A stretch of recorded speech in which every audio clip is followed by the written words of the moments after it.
4강입니다. 자, 여기 형벌에 대한 이야기인데요. 자, 여기서 기억해 보시면 응보주의 형벌론이 하나 있고요. 그 다음에 그 뒷부분에 넘어오시면 자, 뭐가 있습니까? 이 공리주의 형벌론 이렇게 좀 나누게 될 건데 자, 하나씩 볼까요?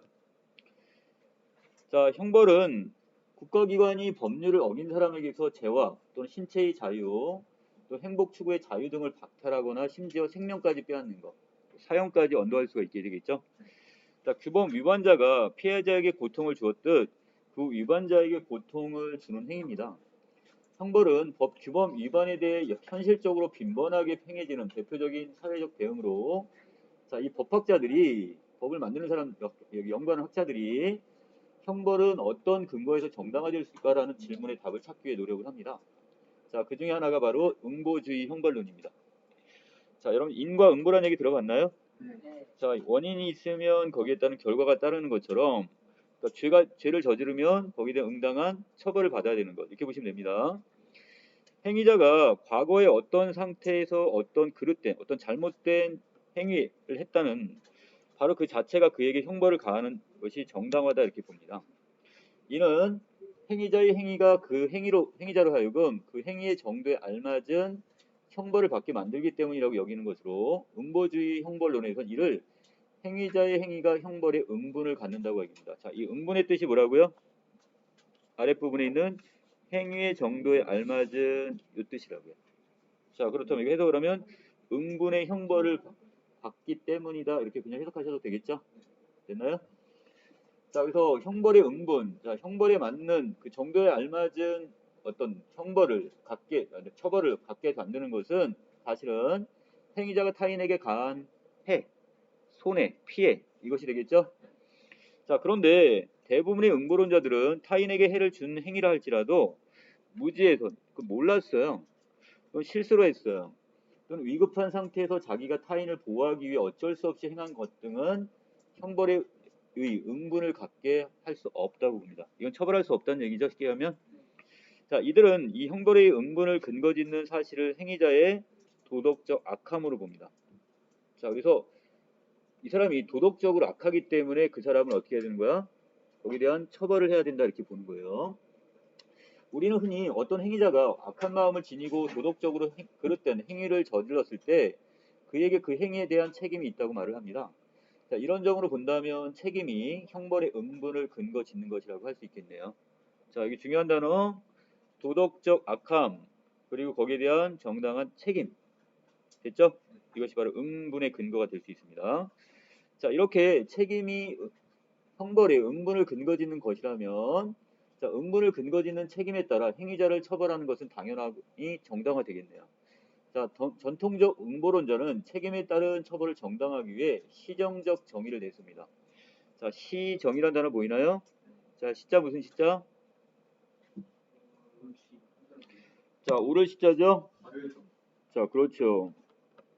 자, 옳음과 그 다음에 발음. 자, 이런 정의를 지금 내세웁니다. 처벌을 통해서요. 자, 옳고 바른 곳으로 나갈 수 있게 해주는 것. 이렇게 보시면 되겠네요. 자, 아랫부분에 갑니다. 자, 시정적 정의는 기존의 어떤 정의로운 상태가 깨졌을 때 이를 회복시키는 것을 정의라고 봅니다. 어느 방향으로? 자, 올바른 방향으로. 자, 그들은 행위자의 그릇된 행동으로 정의로운 상태가 파괴되었고, 자, 거기에 그에게 가해지는 형벌이 바로 그에 의해 파괴된 정의로운 상태를 회복시킨다는 점에서 이걸 정당화시킨다고 주장을 합니다. 자, 결국 정의로운 상태, 정의로운 사회를 만들기 위해 결국 여기서 나름대로의 응당한 처벌은 필요하다고 봅니다. 자, 그 다음에 이 전통적 응보론자라고 평가받는 이 플라톤에 따르면 범죄를 저지르기 전 행위자는 인격적으로 보았을 때 균형과 안정의 상태였어요. 자, 그런데 행위자의 인격을 본래 균형적 상태, 그런데 범죄를 저지르는 행위를 통해서 얘가 어떻게 바뀌어버렸다고요? 얘가 이런 균형과 안정의 상태가 깨져버렸다고 봅니다. 파괴됐다고. 자, 행위자에 대한 처벌은 이 죄를 해소함으로써 행위자의 인격을 본래 균형적 상태로 다시 돌려놓는 것, 곧 정의로운 상태로 회복시켜 놓는 것이 바로 처벌이다 이렇게 보고 있네요. 됐습니까? 네. 자, 하지만 이러한 플라톤의 입장은 죄를 어떤 형이상학적 실체로 간주할 뿐만 아니라 형 이상학이니까 우리 눈에 보여져 안 보여져? 안 보여져요. 자, 뿐만 아니라 행위자가 형벌을 통해 받는 고통이 이 실체로서의 죄를 없앨 수 있다는 자, 바로 형이상학적 가정을 하고 있기 때문에 공감하기 어렵습니다. 자, 예를 들어서 어떤 사람을 처벌했어요. 자, 그렇게 되면 그 사람의 그 고통이나 이런 게 다 사라져 버리나요? 그건 아니죠. 자, 그래서 이걸 다 형이상학적 가정에 의해서 봄으로써 자, 이것이 이제 공감할 수 없다 이렇게 얘기합니다. 자, 시정적 정의에 입각한 응보주의자들은 현대도 있습니다. 바로 회복적 응보주의라고 하는데 사회 구성원들이 서로 평등하게 자기 욕구를 일정 정도씩 억제하는 부담을 지기로 했음을 전제로 해요. 사회적인 약속을 한 거야. 우리가 무조건 자유, 욕망을 내 것. 이렇게 하면 그럼 어떻게 되겠어? 사회가 유지가 안 되겠죠? 자, 그러니까 우리가 사회를 그럼 우리가 같이 유지를 하기로 하고 내가 일정한 부분을 서로 양보하고 그걸 어떻게 하는 거야? 자, 이것을 여기에서 억제하는 쪽으로 자, 이렇게 했단 말이야. 자, 그런데 이것을 위반하는 자는 결국 이런 부담을 감수하기를 거부하는 사람이겠네요. 자기의 욕망이나 이것을 억제하는 것을 거부하는 사람으로 볼 수 있겠네. 따라서 형벌은 이 위반자에게 부담을 가함으로써 그에 의해 초래되는 부담의 잘못된 분배를 다시 옳은 상태로 되돌린다는 점에서 정당화되고 있습니다. 자, 그리고 이들은 전통적 음보론자들이 아까 달리 이 형이상학적 가정의 의존의 시정적 정의를 해명하지 않았지만 자, 이것은 이 사람들이 형이상학적 이것은 아니래요. 자, 시정적 정의 실현을 위반자 개인의 상태에 국한시켜 바라보고 있다는 점에는 문제점이 있답니다. 자, 이게 왜 문제가 될까요? 한 개인에게 이것을 어떻게 한정시켜 버렸단 말이에요. 그러다 보니 타인의 범죄로 인해 부당한 고통을 받는 누구를 고려하지 않았어? 바로 이 피해자 입장은 고려하지 않고 단지 거기에 대한 어떤 위반자에 대한 어떤 처벌 이쪽만 지금 생각을 하다 보니까 결국 이 피해자의 어떤 고통이나 이런 것들은 전혀 고려되지 않았다는 한계점이 있네요. 자, 나온단입니다. 자, 형벌에 대한 정당화 이론은 크게 과거 지향적 입장과 미래 지향적 입장으로 나누게 되는데요. 자, 이 중에 과거 지향적 입장, 지향의 뜻이 뭡니까? 예, 과거 입장이 과거를 추구하는 입장 이렇게 보면 되겠죠. 자, 이것은 형벌의 정당성 근거를 이전에 행해진 위반 행위에 주로 찾습니다. 어떠한 행위를 했어. 자, 그래서 예를 법을 위반했단 말이야. 그럼 그 행위에 대해서 거기에 대해서 이제 형벌의 정당성의 근거를 찾습니다. 자, 그래서 그 결과는 그것이 가져올 결과는 부수적으로 온 것만 고려하거나 또는 고려하지 않는 경우죠. 자, 반대로 미래지향적 입장은요.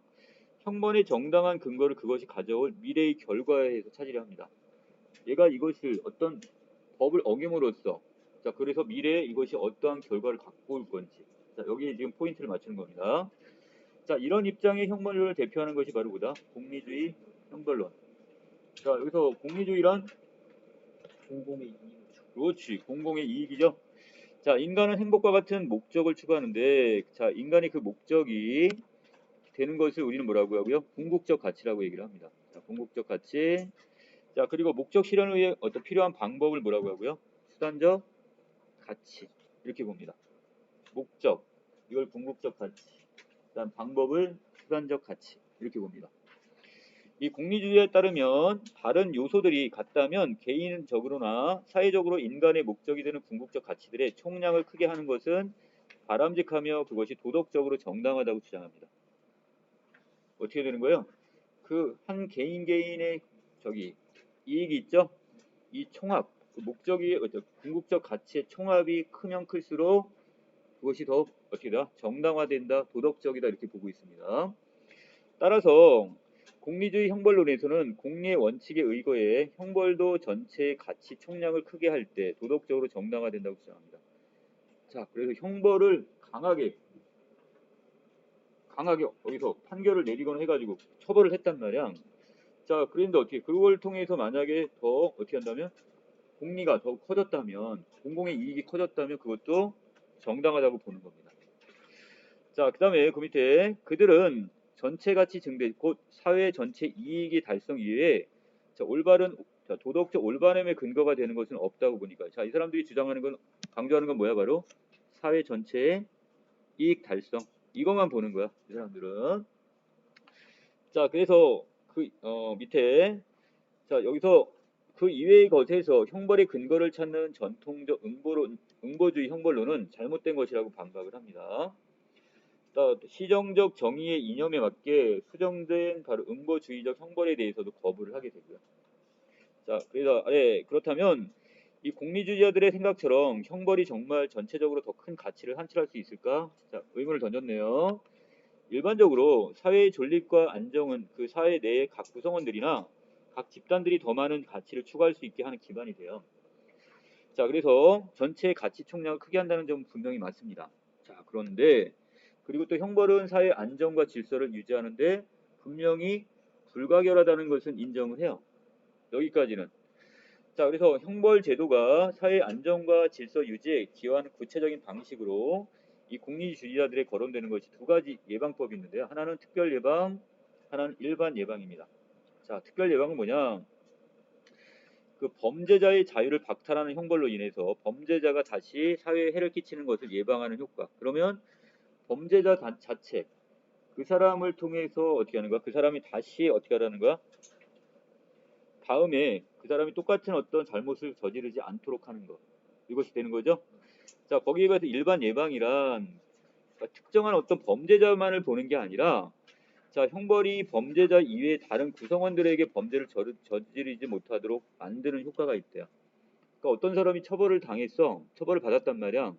그러면 거기에 다른 사람도 어떻게, 나도 저런 잘못을 하면 저런 처벌을 받겠구나. 그러니까 그걸 하지 않겠죠. 이게 바로 일반 예방으로 보시면 됩니다.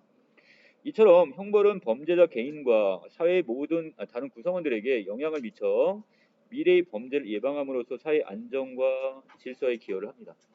자, 하지만 자, 여기서부터는 여기에 대한 공리주의의 어떤 단점을 지금 지적하고 있네요. 자, 어떤 단점이 있대요? 공리주의는 형벌로 사회 전체 이익을 증진시킬 수만 있다면 자, 무엇까지도 부정의한 방식의 형벌도 허용해야 한다는 입장입니다. 이건 안 되죠? 그러니까 정의로운 어떤 방식을 사용해야지 부정의하면 안 돼. 오히려 그런 부정의한 형벌을 가하지 않는 것을 도덕적으로 그른 것이라고 주장까지 합니다. 예를 들어 공리주의 관점에서 볼 때 예방을 위해 본보기를 보이고자 하는 가혹한 일벌 100개씩 처벌. 이게 뭡니까? 한 사람을 벌을 줌으로써 나머지 100사람을 경계하는 것. 이게 아까 얘기했던 일반 예방의 가장 기본적인 거잖아요. 그 다음에 연자제입니다. 연자제가 뭐예요? 한 사람이 만약에 어떤 범죄를 저질렀어요. 그럼 그의 가족들까지 똑같이 옛날에 뭐가 있어요? 유배 귀향 같은 거 갈 때 보면 지금 저기 가다 보니까 가족들까지 같이 싸잡아가지고 죄를 물어보는 것 이런 게 연자제입니다. 자, 그다음에 집단에게 책임을 물린다는 것은 이거 한 개인이 아니라 공동의 책임으로 지금 돌리는 거죠. 자, 이처럼 공리주의 형벌과는 사회적으로 좋은 결과를 가져오더라도 전체로 공적인 이익은 더 커질 수는 있어. 하지만 형벌을 받는 사람에게는 너무도 가혹한 일방적 희생을 요구한다는 점에 자, 이것을 명백히 정의에 어떻다? 어긋난다고 필자는 주장합니다. 자, 그래서 이 공리주의적 형벌 자체를 이건 여기 반대하는 입장이 되겠네요.